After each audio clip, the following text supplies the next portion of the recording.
നമസ്കാരം, മണി മാജിക്കിലേക്ക് സ്വാഗതം.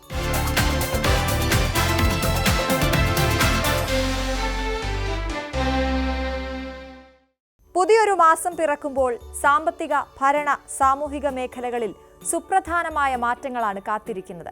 2025 നവംബർ 1 മുതൽ പ്രാബല്യത്തിൽ വരുന്ന ഈ പുതിയ നിയമങ്ങളും നിബന്ധനകളും സാധാരണക്കാരന്റെ ദൈനംദിന ജീവിതത്തിൽ എങ്ങനെ സ്വാധീനം ചെലുത്തും? ബാങ്കിംഗ് അപ്ഡേറ്റുകൾ മുതൽ ആധാർ സേവനങ്ങളിലെ സൗജന്യങ്ങൾ വരെ ഈ മാറ്റങ്ങളെ നമുക്ക് വിശദമായി മനസ്സിലാക്കാം. പുതിയൊരു കലണ്ടർ തിരിയുമ്പോൾ അത് പുതിയ നിയമങ്ങൾക്കും പ്രോട്ടോക്കോളുകൾക്കും തുടക്കം കുറിക്കാറുണ്ട്. 2025 നവംബർ മാസം അത്തരത്തിൽ സാമ്പത്തിക ഇടപാടുകൾ, തിരിച്ചറിയൽ രേഖകൾ, സാമൂഹിക സുരക്ഷാ പദ്ധതികൾ എന്നിങ്ങനെ പല തലങ്ങളിൽ നിർണായകമായ മാറ്റങ്ങൾ കൊണ്ടുവരുന്നു. ഈ മാറ്റങ്ങൾ അറിയാതെ പോയാൽ സാമ്പത്തിക നഷ്ടങ്ങളോ നിയമപരമായ പ്രശ്നങ്ങളോ ഉണ്ടാകാൻ സാധ്യതയുണ്ട്. അതുകൊണ്ട് തന്നെ ഒരു സാധാരണക്കാരൻ മുതൽ വലിയ ബിസിനസ് സ്ഥാപനം വരെ ഈ മാറ്റങ്ങളെക്കുറിച്ച് അറിഞ്ഞിരിക്കേണ്ടത് അത്യാവശ്യമാണ്.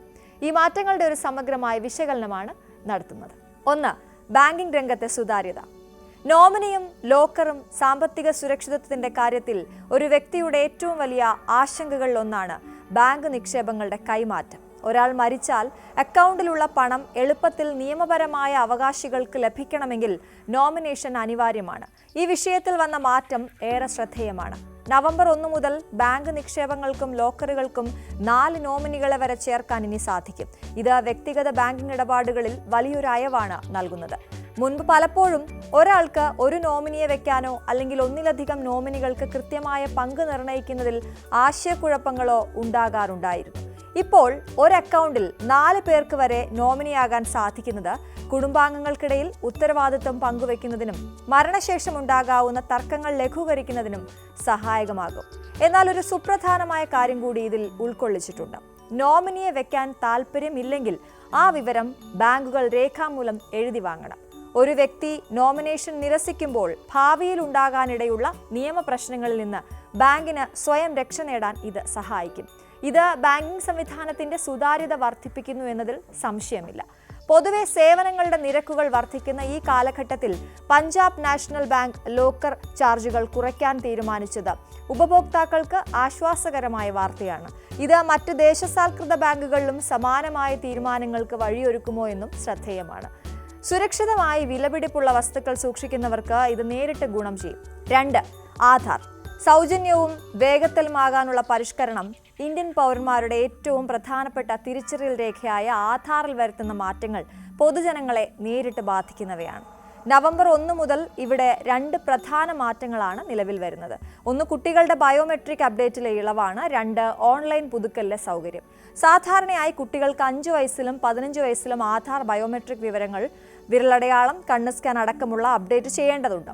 ഇതിന് ഈടാക്കിയിരുന്ന 125 രൂപ ഫീസ് ഇപ്പോൾ ഒഴിവാക്കിയിരിക്കുന്നു. കുട്ടികളുടെ വളർച്ചയ്ക്കനുസരിച്ച് അവരുടെ ബയോമെട്രിക് വിവരങ്ങളിൽ വരുന്ന മാറ്റങ്ങൾ രേഖപ്പെടുത്തുന്നത് സുരക്ഷയ്ക്ക് അത്യാവശ്യമാണ്. ഈ സൗജന്യ നടപടി രാജ്യത്തെ ലക്ഷക്കണക്കിന് രക്ഷിതാക്കൾക്ക് സാമ്പത്തികമായി ഗുണം ചെയ്യും. അതേസമയം മുതിർന്ന പൗരന്മാർക്കുള്ള ആധാർ അപ്ഡേറ്റ് നിരക്കുകളിൽ മാറ്റമൊന്നും വന്നിട്ടില്ല. പേര്, ജനനത്തീയതി, വിലാസം, മൊബൈൽ നമ്പർ തുടങ്ങിയ വിവരങ്ങൾ പുതുക്കുന്നതിന് 75 ആണ് നിരക്ക്. എന്നാൽ വിരലടയാളം, കൃഷ്ണമണി സ്കാൻ പോലുള്ള ബയോമെട്രിക് വിവരങ്ങൾ പുതുക്കുന്നതിന് 125 രൂപ നിരക്ക് തുടർന്നും ഈടാക്കും. ഏറ്റവും വലിയ ആശ്വാസം നൽകുന്ന മാറ്റം വിലാസം, ജനനത്തീയതി, മൊബൈൽ നമ്പർ, ആധാർ കാർഡിലെ പേര് എന്നിവ അനുബന്ധ രേഖകൾ സമർപ്പിക്കാതെ തന്നെ ഓൺലൈനിൽ പുതുക്കാൻ സാധിക്കുമെന്നതാണ്. ഇത് ഗ്രാമപ്രദേശങ്ങളിൽ നിന്നും വിദൂര സ്ഥലങ്ങളിൽ നിന്നും എളുപ്പത്തിൽ സേവനം ലഭ്യമാക്കാൻ സഹായിക്കും. രേഖകളുടെ പകർപ്പുകൾ എടുക്കുന്നതിലെ കാലതാമസവും ബുദ്ധിമുട്ടുകളും ഇതോടെ ഒരു പരിധിവരെ ഒഴിവാക്കാം.